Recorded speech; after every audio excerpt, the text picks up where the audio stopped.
Bienvenue encore. Nous continuons dans ce troisième petit clip une réflexion sur le sens du sacrement de la confirmation afin de mieux saisir pourquoi dans le diocèse d'Alexandria-Cornwall nous confirmons des enfants avant de leur faire leur première communion. Quand on réfléchit au sacrement de la confirmation et qu'on se demande quel sens il peut bien avoir, j'entends souvent 4 raisons, ou on pourrait dire 4 explications de ce sacrement. Parfois on dit que c'est le sacrement de la maturité chrétienne. Le sacrement de la maturité chrétienne probablement parce que dans le passé il était célébré à un âge plus avancé. Mais de fait, cette explication-là, elle boite un peu, il faut le reconnaître. Comme je disais dans le clip précédent où j'ai parlé de l'histoire de ce sacrement, dans les églises catholiques orientales, par exemple chez les maronites ou les melkites ou les catholiques ukrainiens, les enfants sont confirmés dès le moment du baptême, ils sont dans la toute petite enfance.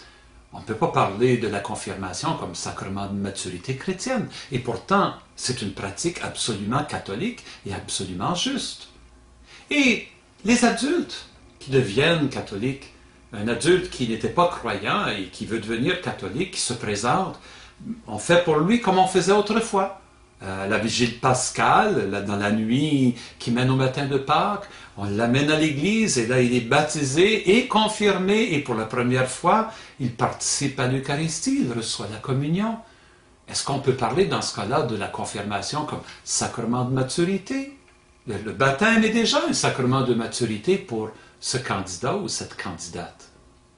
Non, parler du sacrement de la confirmation comme sacrement de la maturité chrétienne, c'est pas tout à fait juste.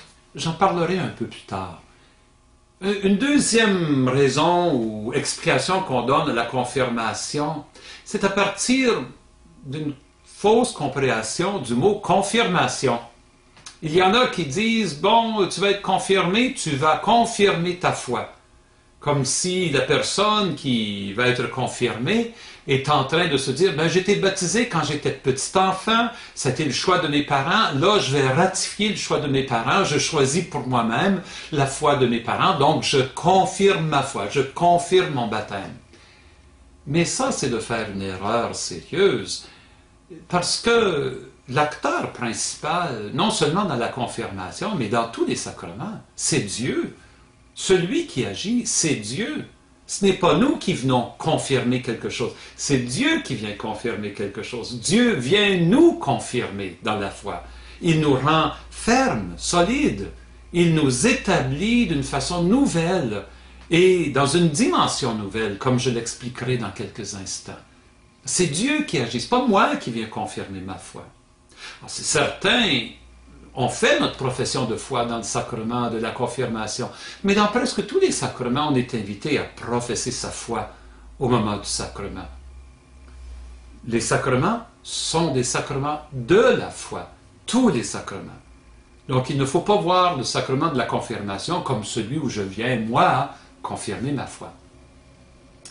Une troisième réponse, celle-là elle est plus vieille, on l'entend moins souvent, mais quand j'étais petit, on me disait, par la confirmation, tu deviens un soldat du Christ, tu deviens solide. Vous vous rappelez, je vous parlais du soufflet, cette tape de l'évêque, on me disait, ben ça, c'est signe qu'il faut savoir résister aux coups que la vie peut nous porter, puis aux menaces qui sont faites à la fois, il faut que tu sois un soldat du Christ. C'est une spiritualité qui a une certaine histoire dans l'Église catholique. De fait, je crois que c'est au 7e, au 8e siècle, qu'un auteur avait dit ça, que par la confirmation on devient des soldats du Christ. Mais il me semble que ce n'est pas la meilleure spiritualité. Jésus est le prince de la paix. Je n'ai pas l'impression qu'il cherche des soldats. Ce qu'il cherche, par exemple, ce sont des apôtres. Ça, on va y revenir aussi. Une quatrième explication que j'entends parfois, c'est que par le sacrement de la confirmation, je reçois le Saint-Esprit. C'est le sacrement de l'Esprit Saint. C'est vrai que je reçois l'Esprit au moment de la confirmation, mais je reçois aussi l'Esprit lors de mon baptême. Et dans la communion, c'est l'Esprit qui agit en moi Et c'est l'Esprit qui agit lors de mon mariage et dans mon ordination à la prêtrise ou au diaconat. Et c'est l'Esprit qui agit dans l'onction des malades. Et c'est l'Esprit qui agit dans le sacrement de la réconciliation. Dans tous les sacrements, l'Esprit est présent. Il ne faudrait pas voir la confirmation comme ayant le monopole sur l'action de l'Esprit Saint. Alors, comment peut-on voir la confirmation? Je pense que la meilleure façon de comprendre la confirmation, c'est de retourner à l'histoire dans les évangiles où Jésus est baptisé. Au moment où Jésus est baptisé par son cousin Jean le Baptiste, on dit qu'une voix se fit entendre du ciel. La voix disait « Celui-ci est mon fils, mon bien-aimé ». Et en même temps, l'Esprit Saint est descendu sur lui sous la forme d'une colombe. Jésus, par le baptême, il est reconnu Fils de Dieu. Le Fils qu'il a toujours été est comme manifesté. C'est son être de Fils du Père dans l'amour de l'Esprit Saint qui devient évident pour tout le monde dans sa confirmation. Et dans son baptême. Et nous aussi, lorsque nous sommes baptisés, lorsque nous entrons dans l'eau, lorsque nous sommes plongés dans l'eau, nous devenons avec Jésus des fils et des filles de Dieu. Nous sommes unis à Jésus d'une façon nouvelle. Nous entrons dans une nouvelle relation avec Dieu. Nous pouvons l'appeler Abba, c'est-à-dire Père. Et c'est l'Esprit qui nous unit de cette façon-là, au Fils et au Père. Pour qu'ensemble nous devenions frères et sœurs de Jésus. Nous formons la grande communauté chrétienne. Ça, c'est le sens du baptême. Mais quelque temps après, Jésus s'en va à la synagogue de son village natal, à Nazareth, où il avait grandi.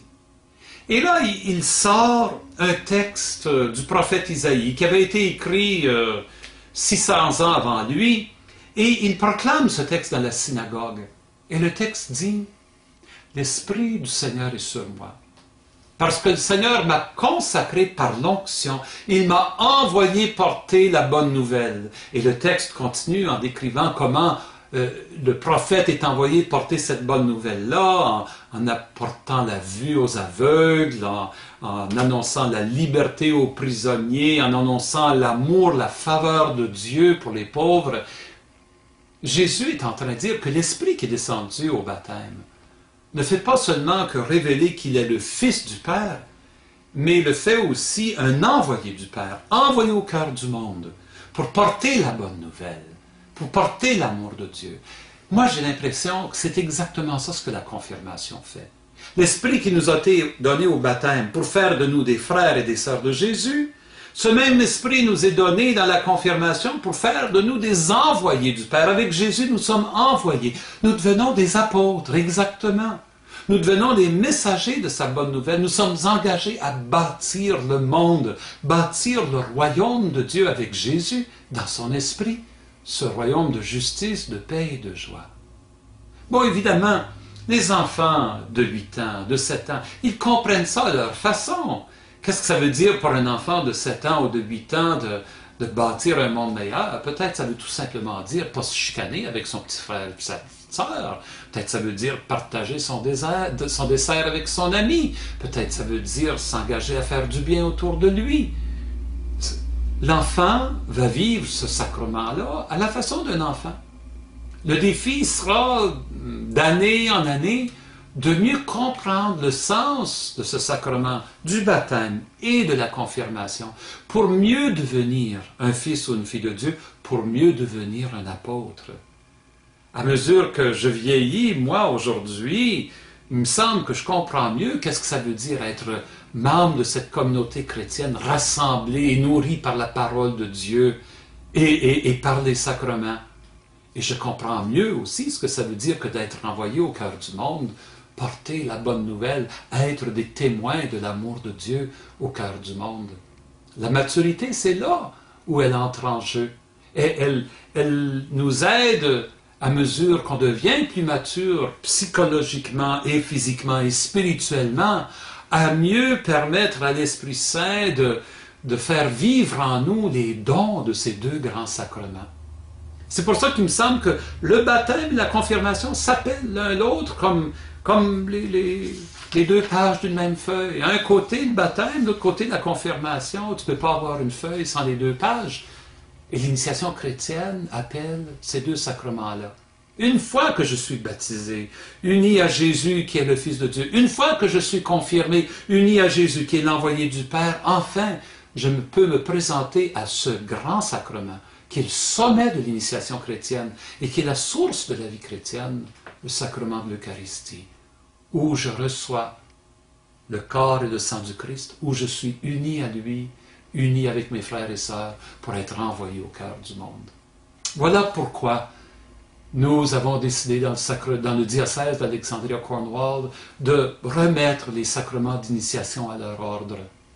Ah, c'est clair, il y en a qui disent, oui, mais 3 sacrements, c'est beaucoup pour un enfant de 2e année, la réconciliation, la confirmation, le baptême.